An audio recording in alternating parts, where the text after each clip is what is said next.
gladiator droids. We will not live in a two-dimensional world. We won't go in one direction or seek where we can zag. Burning tide, turning sun, burning wave, crash, head, bash, ride.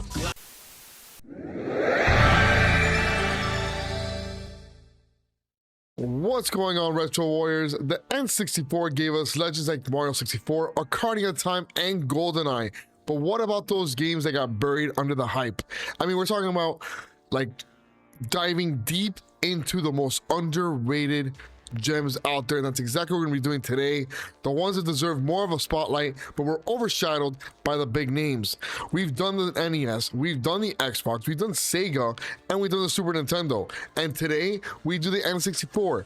So let's give those forgotten classics the love they deserve. First off on our list is no other than Quest 64, published by THQ in 1998. It was the first RPG release for the N64 in North America, and while it didn't have the depth of Final Fantasy, it had the charm.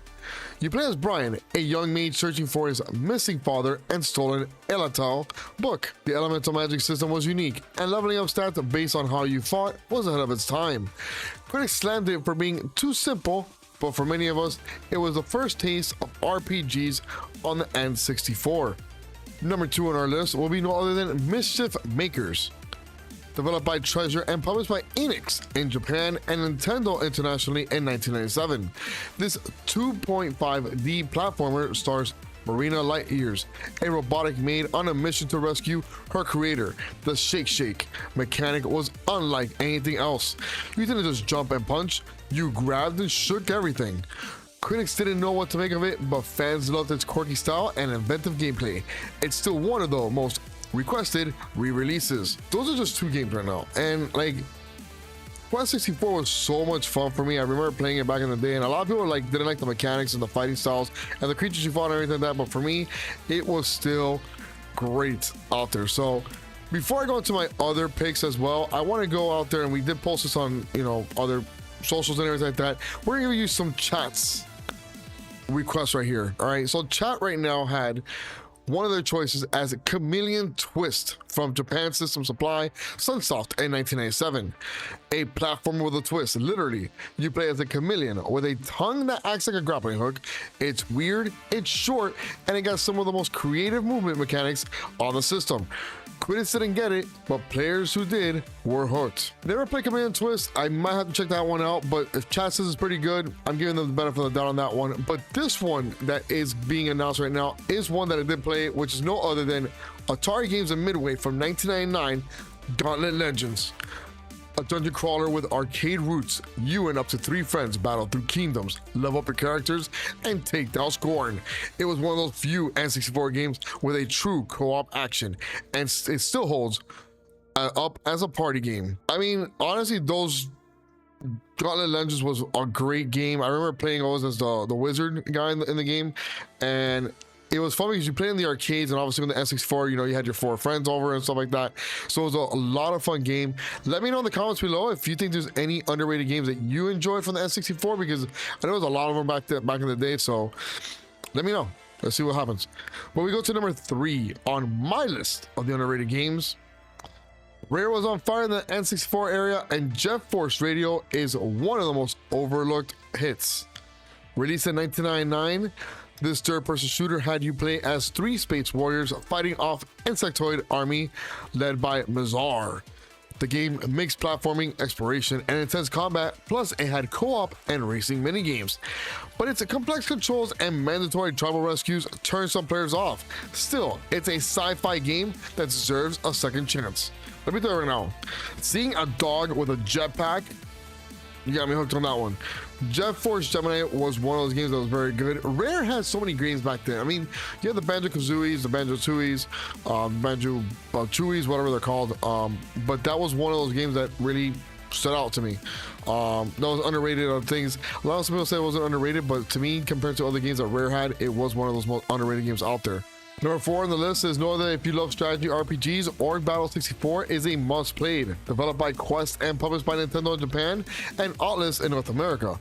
It dropped in the year of 2000, Y2K. You command Magnus Gallant through a civil war, making choices that affect the story's outcome.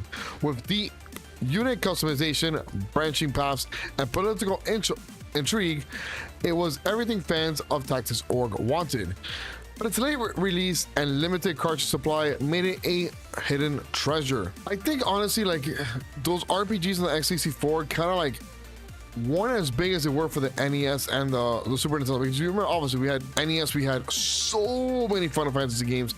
We had, you can call Legend of Zelda kind of an RPG.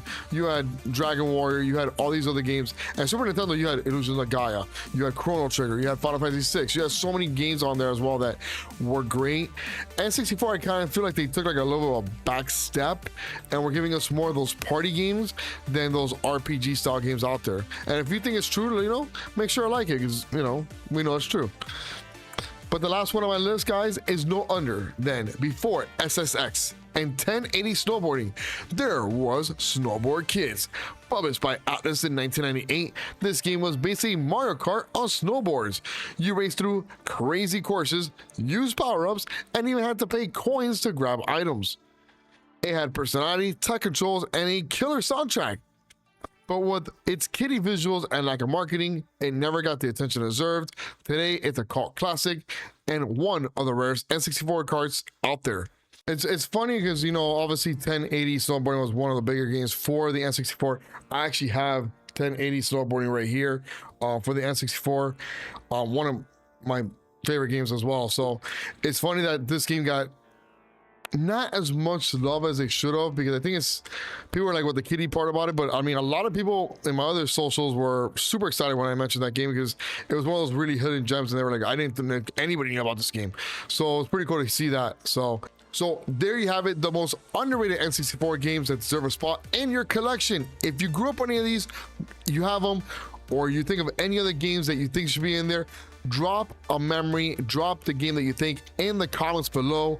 And if you've never played them, now it's time to give them a shot. All right, I've been giving a lot of these retro games a shot. It's been a lot of fun. I've been being mesmerized by going back to my childhood memories and kind of not worry about what's going on in the world right now. So it kind of gives me that headspace of like relaxation. So, you know, I've been enjoying it. I hope you guys have been enjoying it as well. If you guys have been enjoying this stuff, make sure not to forget to like, subscribe, and hit that bell so you remember to get all these notifications for other deep dives into more video games that we have coming out, or more systems. If you guys have not checked out any of the other videos that are going to be popping up right here, make sure to check them out. They're super cool. There's so many underrated games out there. Thank you all, Retro Warriors, for coming out. I'll see you guys on the next video.